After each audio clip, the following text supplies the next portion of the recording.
पाठाचे नाव आहे अबू खाची बकरी. हिमालयाच्या पायथ्याशी वसलेले अल्मोरा हे लहानशे खेडेगाव. तिथे अबू खा नावाचा एक म्हातारा गृहस्थ राहत होता. तो एकटाच असल्यामुळे नेहमीच 1-2 बकऱ्या पाळायचा. त्यांच्यावर जीवापलीकडे प्रेम करायचा. बकऱ्या म्हणजे त्याचा जीव की प्राण. बकऱ्या जणू त्याची अपत्ये, तो त्यांचा पिता. अबू खाने आपल्या बकऱ्यांना कल्लू, मंगलिया, गोनारी, हुकुमा अशी गमतीची नावे दिली होती. त्यांच्यातच अबू खाचा सारा दिवस जाई. तो त्यांना खाऊ पिऊ घाली, त्यांच्याशी बोले, त्यांना गोष्टी सांगे.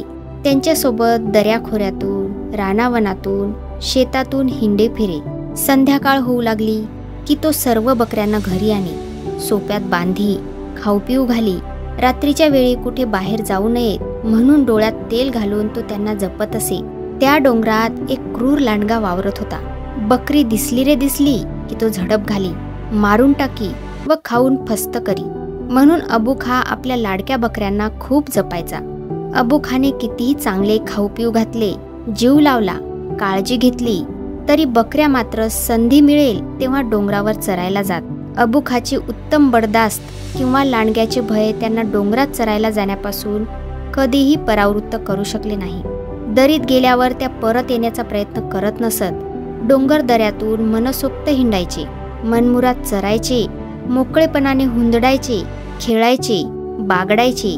हे स्वातंत्र्य अन मोकळेपणा, जन्मजात अंगात असलेली साहसी वृत्ती, यामुळेच त्यांना अबू खाच्या बंदिस्त आणि शांत घरापेक्षा दऱ्याखोऱ्यातील धोक्याचे जीवन अधिक आवडत असे. यात नवल काय? अबू खाला मात्र याचे नवल वाटायचे. दुःख सलायचे. त्याला बकऱ्यांच्या वागण्याचे कोडे उलगडायचे नाही. मी एवढे हिरवे हिरवे लुसलुशीत गवत देतो, शेतातले धान्य देतो, घरी दानापाणी करतो, एवढे करूनही माझ्याजवळ त्या राहत नाहीत. डोंगरात जातात, लांडग्याची शिकार होतात, जीव गमावून बसतात. अबू खा मनातल्या मनात हळहळायचा. त्याचे डोळे ओलेचिंब व्हायचे. शेवटी त्याने ठरवले की यापुढे बकरी पाळायचीच नाही. काही दिवस असेच गेले, परंतु त्याला बकरी वाचून करमेना, अन्नही जाईना. अखेर त्याचा निश्चय ढळला आणि एक दिवस त्याने एक छोटीशी बकरी आणली. ती फार सुंदर होती. बर्फासारखी पांढरी शुभ्र, अंगावर मऊमऊ केस, टोकदार शिंगे, लालचुटूक डोळे. अबू खाचा तिच्यावर जीव जडला. तिचे त्याने आवडीने नाव ठेवले चांदणी. आकाश उजळून काढणारी पांढरी शुभ्र चांदणी असते, तसे अबू खाचे आयुष्य उजळून प्रसन्न करणारी ही बकरी चांदणी. अबू खाने विचार केला, हिला खूप खाऊ पिऊ घालू, खूप खूप जीव लावू. डोंगरात जायचा विचारही हिच्या मनात यायला नको. त्यामुळे अबू खा तिला नेहमी सोबतच ठेवू लागला. तिचा दोरही लांब लांब ठेवला. तिला मोकळेपणाने हिंडता येईल, मनसोक्त चरता येईल, घर तुरुंग वाटणार नाही. धोका नको म्हणून घराभोवती चांगले मजबूत बांबूचे कुंपणही घालून घेतले. चांदणीही तिथे रमली. अबू खालाही आपले प्रयत्न सफल झाल्याचे समाधान मिळाले. त्याला वाटले चांदणी आता आपल्याला कधीच सोडून जाणार नाही. ती इथे रमली. एकदा चांदणीने समोर बघितले. वाह, पर्वताची शिखरे किती सुंदर. तिथे जाऊन उड्या मारण्यात, नाचण्यात काय गंमत असेल. छे छे, आपण काय या बंधनात पडलो. 4 भिंतींचा तुरुंग, दोराचे बंधन, केवढे हे दुर्दैव. आपल्याला डोंगरच हवा, मुक्त हवा हवी, मनसोक्त हुंदडायला हवे, तोच जीवाचा आनंद. झाले, तिचे वागणेच बदलले. अबू खाचे गवत आवडेनासे झाले. त्याच्या हातच्या पाण्यातला गोडवा हरवला. त्याच्या गोष्टीत मन रमेना. ती सारखी त्या डोंगराकडे बघत असे. तिचे दुःख अबू खाला जाणवले. तो तिची अधिकाधिक काळजी घेऊ लागला, बडदास्त ठेवू लागला. अबू खाने लांडग्याचे भय दाखवले, तेव्हा चांदणीने आपली 2 शिंगे दाखवली. जणू ती सांगत होती की शिंगांनी त्याचा मुकाबला करीन, लढत देईन. हा तिचा निर्धार अबू खाने ओळखला. त्याने तिला लांडग्याचा धाक दाखवला. त्याने मारलेल्या बकऱ्यांच्या कथा ऐकवल्या. ती सुरक्षित राहावी म्हणून तिला खोलीत कोंडून कुलूप घातले.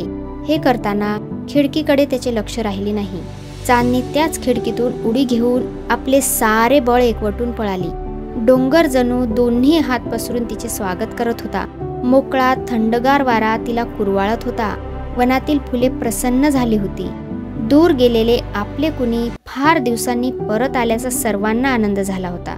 इथे 4 भिंती नाही, कुंपण नाही, दोराचे बंधन नाही, नजरेचा पहारा नाही. सारे कसे मुक्त, मोकळे, आनंदी, मनाला हवेसे वाटत असते तसे चांदणी त्या वातावरणात हरवून गेली. नाचली, खेळली, हुंदडली, गायली. दुपार झाली.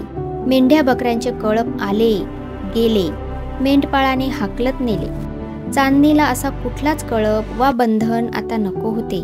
हा मोकळेपणाच तिला लाख मोलाचा होता. हळूहळू अंधार पडू लागला.